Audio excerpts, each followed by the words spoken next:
Best health packages up to 80% discount. Tirumala Diagnostics. నమస్తే, welcome to Suman TV. తెలంగాణలో అధికారం కోల్పోయిన తర్వాత మొట్టమొదటిసారి పార్టీ వర్కింగ్ ప్రెసిడెంట్ కేటీఆర్ మీడియాతో మాట్లాడడం జరిగింది. లోక్సభ ఎన్నికల కోసం పార్టీని సిద్ధం చేశారు, నాయకుల ఎంపిక ప్రక్రియ జరుగుతున్నట్టు కూడా వ్యాఖ్యానించారు.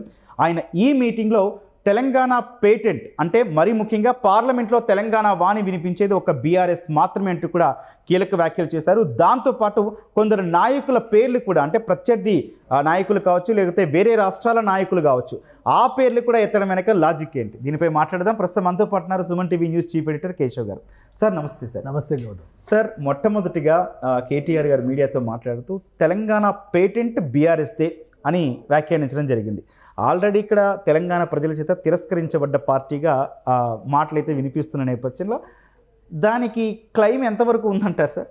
తెలంగాణ పేటెంట్ తెలంగాణ ప్రజలది. ఓకే, ఇప్పుడు రాజకీయ పార్టీలకి పేటెంట్లు ఇచ్చేస్తే ప్రజలు అన్యాయం అయిపోతారు కదా. ఒకవేళ ప్రజలకి న్యాయం చేసి ఉంటే కనుక హ్యాట్రిక్ కొట్టి ఉండేవాళ్ళు బీఆర్ఎస్ పార్టీ నాయకత్వం. అది జరగలేదు కాబట్టి ఆ తీర్పును గౌరవించాలి. ఇప్పుడు కేసీఆర్ గారి మీద కానీ కేటీఆర్ గారి మీద కానీ పనితీరు విషయంలో ఎవరికి అసంతృప్తి లేదు, అహంకారం మీద అసంతృప్తి ఉందనేది చాలా క్లియర్గా. ఇప్పుడు కూడా ఇలాంటి మాటలే మాట్లాడితే ప్రజలు దాన్ని అంత హర్షించేటువంటి పరిస్థితి ఉండదు. ఒకటి. రెండోది ఏంటంటే కాంగ్రెస్ పార్టీ అబద్ధాలు చెప్పి అధికారంలోకి వచ్చిందా లేదంటే ప్రజలను మోసం చేసి అధికారంలోకి వచ్చిందా అనే చర్చ అసలు అప్రస్తుతం. ఎందుకంటే రాజకీయంగా అధికారంలోకి వచ్చిన ప్రతి పార్టీ ప్రజలను ఏదో కోణంలో మోసం చేస్తూనే వస్తుంది. తెలంగాణ రాష్ట్రం రాగానే ఏం చెప్పారు, ఎవరు ముఖ్యమంత్రి అవుతున్నారు, అక్కడి నుంచి మొదలు పెడితే టీఆర్ఎస్ చరిత్ర మొత్తం ఇప్పుడు బీఆర్ఎస్గా మారే వరకు చాలా వరకు కాంగ్రెస్ వాళ్ళు కూడా చదివారు. సో ఇవన్నీ ఒకరినొకరు తవ్వుకుంటా ఉంటే ప్రజలకు వచ్చేటువంటి ప్రయోజనం ఏం లేదు. ఒకటి ఏంటంటే తెలంగాణ అభివృద్ధికి సంబంధించి చంద్రబాబు నాయుడు సీఎంగా ఉన్న సమయంలో కేసీఆర్ ఒక మాట అనేవాడు, నేను కాపలా కుక్కగా ఉంటాను అనేటువంటి మాట అన్నారు. ఇప్పుడు ఆ పదం ఉపయోగించాలి బీఆర్ఎస్ నాయకత్వం. ఎందుకంటే ఒకవేళ రేవంత్ రెడ్డి గారు తెలంగాణ ప్రజలకు న్యాయం చేయకపోతే అసలైన కాపలా కుక్క బీఆర్ఎస్ పార్టీ మీ అంత తేలుస్తుంది అనేటువంటి వార్నింగ్ ఇస్తే కొంత సమయోచితంగా ఉండొచ్చు. కానీ ఇక్కడ ఏం జరుగుతుందంటే ఎంతసేపు మేము చేసాం అంటే మీరు చేయడానికి కదా మీకు అధికారం ఇచ్చింది. ఆ పదవి ఎందుకు ఇచ్చారు, మీకు ఆ బాధ్యత ఎందుకు ఇచ్చారు, మీరు చెయ్యాలనే ఇచ్చారు. మీరు చేసినా ప్రజలు తిరస్కరించారంటే మీరు చేసిన దానిలో ఏదో లోపం ఉంది, దాన్ని ఏ విధంగా సరి చేసుకోవాలనే దాని మీద ఫోకస్ పెట్టాలి. రేపు పార్లమెంటు సమావేశాలు ప్రారంభమయ్యేటువంటి తరుణంలో మేము తెలంగాణ అంశాల కోసం నిలదీసేది మాది ఏకైక పార్టీ అని మీరు ఇప్పుడు ఎలా చెప్తారు? విభజన అంశాల మీద 10 ఏళ్లలో ఎందుకు మీరు పోరాటం చేయలేదు?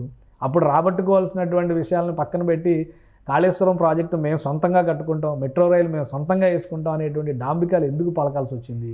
ఇప్పుడు అవే కదా తెలంగాణలో ప్రజలు ఎక్కువ చర్చిస్తుంది. భూముల దగ్గర నుంచి ప్రాజెక్టుల వరకు ప్రతి చోట అవినీతి జరిగింది అనేటువంటి మాట విజిలెన్స్ ఎంక్వైరీలకు ఆర్డర్ చేస్తున్నటువంటి పరిస్థితి ప్రస్తుత సీఎం అనుసరిస్తున్నారు. అవును. సో వీటి గురించి మాట్లాడకుండా ఇంకా 100 రోజుల్లో బొంద పెడతాం అనేటువంటి మాటలు మాట్లాడడం అనేది అది సహేతుకమైన వ్యాఖ్యని ఎట్లా చూడాల్సిన అవసరం ఉంది. ఎందుకంటే మొదటి రోజే హరీష్ రావు గారు రైతు బంధు గురించి మాట్లాడితే కాంగ్రెస్ నుంచి భారీ వ్యతిరేకత వచ్చింది. ఇప్పుడు 100 రోజుల్లో కనుక అమలు చేయకపోతే బొంద పెడదాం అంటే ఏంటి సార్? వాళ్ళేమో అవినీతి గురించి ప్రస్తావిస్తున్నారు కాంగ్రెస్ వాళ్ళు, వీళ్ళేమో పథకాలు అమలు చేయంటున్నారు. దీన్ని ఎట్లా అర్థం చేసుకోవాలి తెలంగాణ? ఇక్కడ వీళ్ళకి సరైనటువంటి భాషలో సమాధానం చెప్పినటువంటి నాయకులు బీజేపీ నాయకులనే చెప్పాలి. మనం బండి సంజయ్ వీళ్ళు ఒక అడిగేస్తే వాళ్ళు ఇంకో 2 అడుగులు ముందుకేసి బండి సంజయ్ ధర్మపురి అరవింద్ మాట్లాడినప్పుడు 4 ఖర్చుకున్నటువంటి పరిస్థితి. ఇప్పుడు మళ్ళీ కాంగ్రెస్ పార్టీ అనగానే కొంత అమాయకత్వం కనిపిస్తుందా లేదంటే వాళ్ళు గట్టిగా సమర్థంగా తిప్పికొట్టలేరు, కాంగ్రెస్ పార్టీలో ఉన్న అనైక్యతనే మనం ఒక అవకాశంగా వాడుకోవచ్చు అనేటువంటి ధైర్యం కనిపిస్తుందో తెలియదు. కానీ అనవసరమైనటువంటి పదజాలం ఇది. ఈ పదాల వల్లనే బీఆర్ఎస్ పార్టీని ప్రజలు తిరస్కరించారు. ఈ పదాలు ఎక్కువగా ఉపయోగించడం వల్లనే ఒక దశలో బండి సంజయ్ లాంటి వారి నాయకత్వాన్ని సమర్థించేటువంటి పరిస్థితి ఏర్పడింది. ఎందుకంటే వీళ్ళకి సమాధానం చెప్పాలంటే వాళ్ళే కరెక్ట్. ఇప్పుడు రేవంత్ రెడ్డి అసెంబ్లీలో మాట్లాడేటువంటి సందర్భంలో కూడా బీఆర్ఎస్ నాయకులు లేవనెత్తినటువంటి అంశాలకి రేవంత్ రెడ్డి సమాధానం ఇస్తున్నటువంటి తీరు పైన ప్రజలు కూడా హర్షిస్తున్నారు. వీళ్ళు మాట్లాడేటువంటి విధానము, వాళ్ళు మాట్లాడుతున్నటువంటి వైఖరి, ఈ రెండింటి మధ్య ఒక కాన్ఫ్లిక్ట్ నడుస్తుంది. మళ్ళీ మీడియా ముందర కేటీఆర్ ఈ వ్యాఖ్యలు చేయడం అనేది అంత సమంజసమైనదిగా. తెలంగాణ పేటెంట్ హక్కు ఖచ్చితంగా తెలంగాణ ప్రజలది. తెలంగాణ ప్రజలకు ఏ విధంగా న్యాయం చేయాలి, తెలంగాణ ప్రజలకు అన్యాయం జరుగుతున్నప్పుడు కాపలాగా ఉండి మీరు పోరాటం చేస్తే ప్రజలు హర్షిస్తారు. కానీ ఈ తరహా బెదిరింపులు 100 రోజుల్లో బొంద పెడతాం అనేటువంటి బెదిరింపులు చెల్లేటువంటి అవకాశం అయితే లేదు. సార్, ఇంకొక మాట మాట్లాడుకుందాం. ఈసారి కేటీఆర్ ప్రెస్ మీట్లో ప్రధానంగా చూస్తే తమిళనాడులో డీకే స్టాలిన్ పేరెత్తారు, బెంగాల్లో దీదీ పేరెత్తారు, ఆంధ్రప్రదేశ్కి వచ్చేసరికి జగన్ చంద్రబాబు ఇద్దరి పేర్లు ఎత్తారు.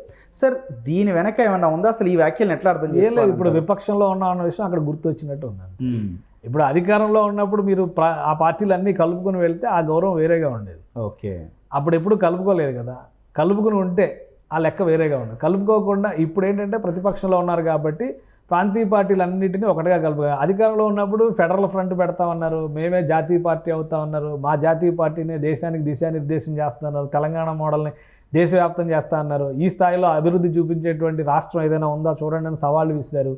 ఇప్పుడు అవన్నీ అయిపోయినాక ఏంటంటే డిఎంకే స్టాలిన్ గుర్తొస్తారు, వైఎస్ జగన్మోహన్ రెడ్డి గుర్తొస్తారు, చంద్రబాబు నాయుడు గుర్తొస్తారు, ఒరిస్సాలో నవీన్ పట్నాయక్ గుర్తొస్తారు. అందరూ మొన్నటి వరకు ఏమన్నారు, జాతీయ పార్టీగా పెట్టిన తర్వాత వీళ్ళందరి మీద పోరాటం చేయాలి కదా. మీరు ఆంధ్రప్రదేశ్ ఎన్నికల్లో బరిలో దిగుతున్నారా లేదా, కేటీఆర్ గారు దానికి సమాధానం చెప్పాలి కదా.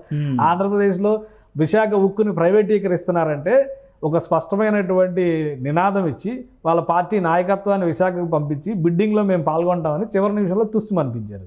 ఆ రోజు జగన్మోహన్ రెడ్డి ప్రభుత్వం కానీ జగన్మోహన్ రెడ్డి పార్టీ నాయకులు కానీ చెప్పింది, అంటే తెలంగాణ ఆంధ్రప్రదేశ్ మంత్రులు చెప్పింది ఏంటి, అసలు బిడ్డింగ్లో పాల్గొనే అవకాశం ఉంటే ఆంధ్రప్రదేశ్ ప్రభుత్వమే పాల్గొనేది, ఇది అలవి కానిటువంటి అంశాన్ని దీన్ని తీసుకొచ్చి ఆంధ్రప్రదేశ్లో రాజకీయం చేయాలని కేసీఆర్ చూస్తున్నారనేటువంటి విమర్శ చేశారు. చివరిగా వాళ్ళు చెప్పిందే నిజమైంది కదా. మహారాష్ట్రకి వెళ్ళి సభలు పెట్టారు కదా. మరి ఇప్పుడు మహారాష్ట్రలో ఏ విధంగా కలిసి వెళ్తారు? ఉద్ధవ్ ఠాక్రేతో కలిసి వెళ్తారా, కాంగ్రెస్ పార్టీతో కలిసి వెళ్తారా అక్కడ? సో ఇవన్నీ క్లారిటీ లేనటువంటి మాటలు. రాజకీయంగా తమ పరిధిని మరీ ఎక్కువగా ఊహించుకొని జాతీయ పార్టీగా అవతరిస్తే జనం అందరూ జేజేలు పలుకుతారనేటువంటి ఒక అపోహలో వెళ్ళి బీఆర్ఎస్ పార్టీ సొంత రాష్ట్రంలోనే చతికిలబడినటువంటి పరిస్థితి. సార్ చివరిగా ఒకవేళ లోక్సభ ఎన్నికల్లో కనుక వీళ్ళ పోటీ గట్టిగా ఉంటుంది అనుకుంటున్నారా? ఎందుకంటే ఈసారి ప్రత్యర్థులు కాంగ్రెస్ బీజేపీ అంత సులభం కాదనే మాట వినిపిస్తున్న నేపథ్యంలో ఎట్లాంటి కసరత్తు జరుగుతుంది అనుకుంటున్నారు? అది 100% నిజం. ఎందుకంటే ఆ సాధ్యం కాదు కాబట్టే 3వ తేదీ నుంచే నెల రోజుల పాటు నియోజకవర్గ సమీక్షలకి కేసీఆర్ గారు పురమాయించారు. వచ్చే నెల నుంచి క్షేత్రస్థాయి పర్యటనలకి నేనే వస్తాను, కోలుకుంటాను కాబట్టి నేనే వస్తాను అనేటువంటి ఒక ప్రకటన చేశారు. ఇంకోటి ఏంటంటే 2 జాతీయ పార్టీల మధ్య, అది కూడా కేంద్రంలో ఒకరు అధికారంలో ఉంటే రాష్ట్రంలో మరొకరు అధికారంలో ఉన్నటువంటి నేపథ్యంలో ప్రాంతీయ పార్టీల స్థాయి చాలా వరకు తగ్గిపోద్ది.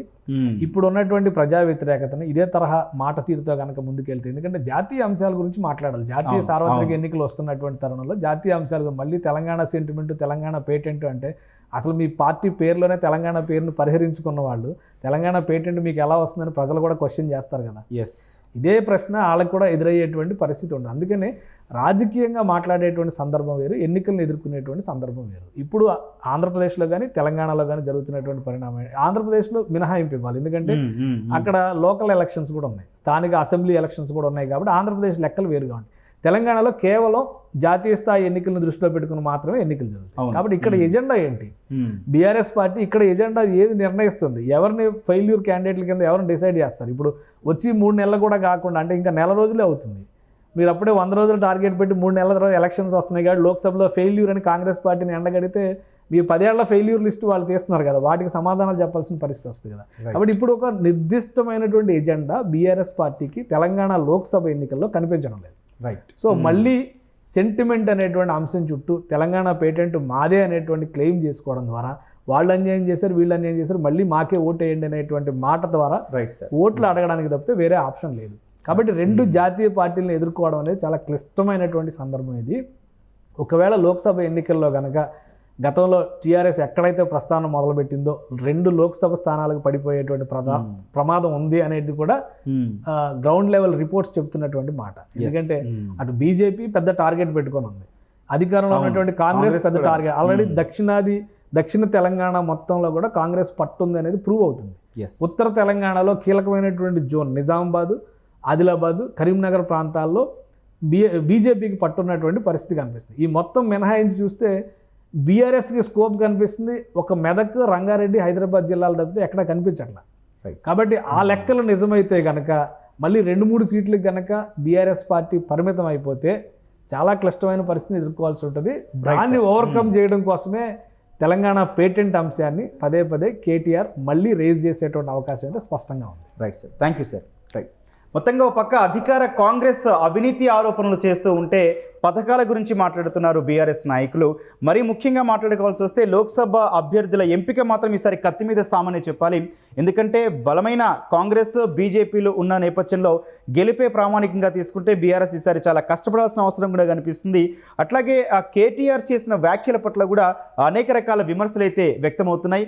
ఈ వ్యాఖ్యలే అసెంబ్లీ ఎన్నికల్లో కొంప ముంచాయన్న విమర్శలు కూడా వినిపిస్తూ ఉన్నాయి. Thank you.